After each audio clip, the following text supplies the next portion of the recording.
السلام علیکم ورحمۃ اللہ۔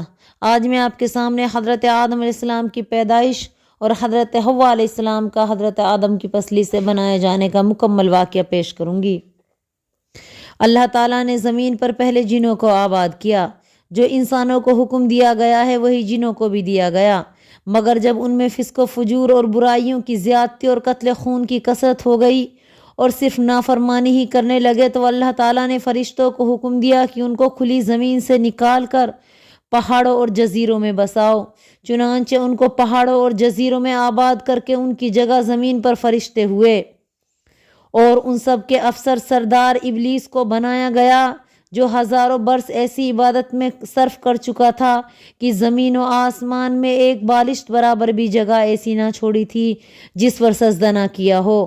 لیکن جب ابلیس کی شریر طبیعت میں غرور ہوا اور اس نے سمجھا کہ مجھ کو آسمان و زمین اور جنت کا اتنا بڑا ملک صرف اسی وجہ سے ملا ہے کہ میں اللہ تعالیٰ کے نزدیک ساری مخلوق سے افضل و بہتر ہوں، اس وقت اللہ تعالیٰ نے تمام فرشتوں سے فرمایا اس زمین پر میں اپنا خلیفہ پیدا کرنا چاہتا ہوں۔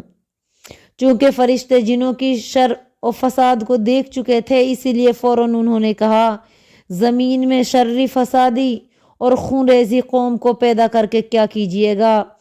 ہم تو آپ کی تعریف اور تسبیح اور حمد کرتے ہیں، لہذا اس خلافت کے واسطے ہم ہی کافی ہیں۔ اللہ تعالیٰ نے فرمایا جو باتیں میں جانتا ہوں وہ تم نہیں جانتے۔ اللہ تعالیٰ نے اس کے بعد تمام روئے زمین سے ایک مٹھی بھر مٹی لے کر حضرت آدم کا پتلا بنایا اور جب تک چاہا اسی حالت میں چھوڑ دیا۔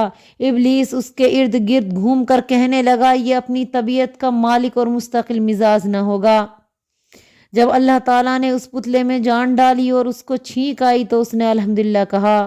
اللہ تعالیٰ نے جواب میں یا رحمک اللہ کہا۔ پھر اللہ تعالیٰ نے فرمایا اے آدم جا کر ان فرشتوں سے السلام علیکم کہو۔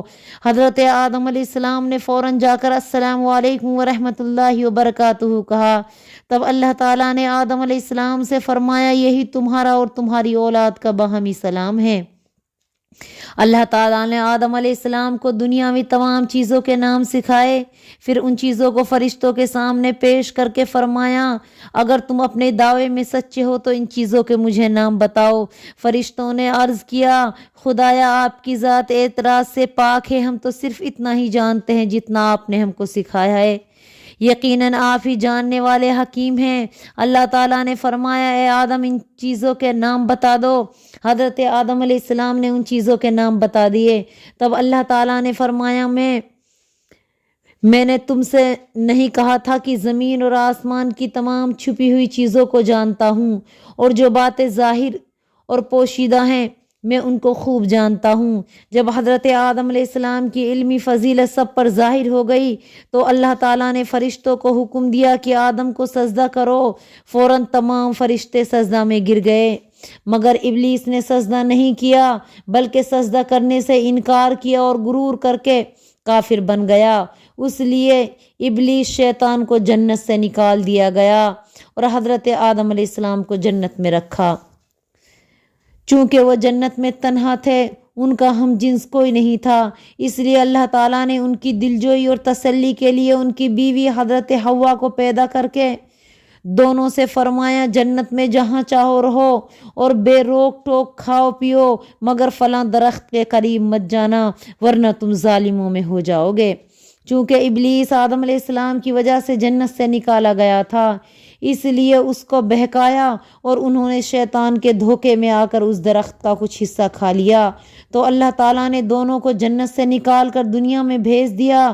چنانچہ دونوں بصد پریشانی دنیا میں آ کر آباد ہوئے اور انہی دونوں نے تمام انسان پیدا ہو کر دنیا میں پھیل گئے۔ قرآن مجید میں بھی اللہ پاک نے اس قصے کا ذکر کیا ہے۔ سورہ بقرہ کے اندر یہ قصہ موجود ہے۔ اللہ تعالیٰ نے حضرت آدم علیہ السلام کو پیدا فرما کر جنت میں رکھا۔ حضرت آدم علیہ السلام تنہا جنت میں تھے، ان کا کوئی مونس غمخوار نہ تھا۔ تنہا رہنے کی وجہ سے پریشان رہتے۔ ایک مرتبہ جب یہ سوئے تو اسی سونے کی حالت میں ان کی بائیں پسلی سے اللہ تعالیٰ نے حضرت حوا علیہ السلام کو پیدا کیا۔ قرآن مجید میں اللہ تعالیٰ نے فرمایا هو الذی خلقکم من نفس واحدہ وجعل منها زوجہا لیسکنوا الیہا،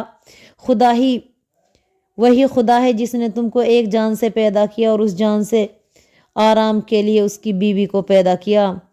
اللہ کے نبی کریم صلی اللہ علیہ وسلم نے فرمایا عورت پسلی سے پیدا کی گئی ہے۔ حضرت حوا علیہ السلام کو پیدا کرنے کے بعد اللہ تعالیٰ نے حضرت آدم اور حوا کو آپس میں نکاح کرا دیا۔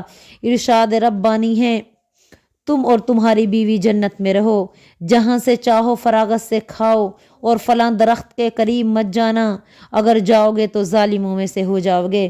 چونکہ شیطان یعنی ابلیس حضرت آدم علیہ السلام کی وجہ سے جنت سے نکالا گیا تھا، اس نے اپنے دل میں کینہ رکھ لیا تھا کہ آدم علیہ السلام کو دھوکہ دے کر جنت سے نکلوا دوں گا۔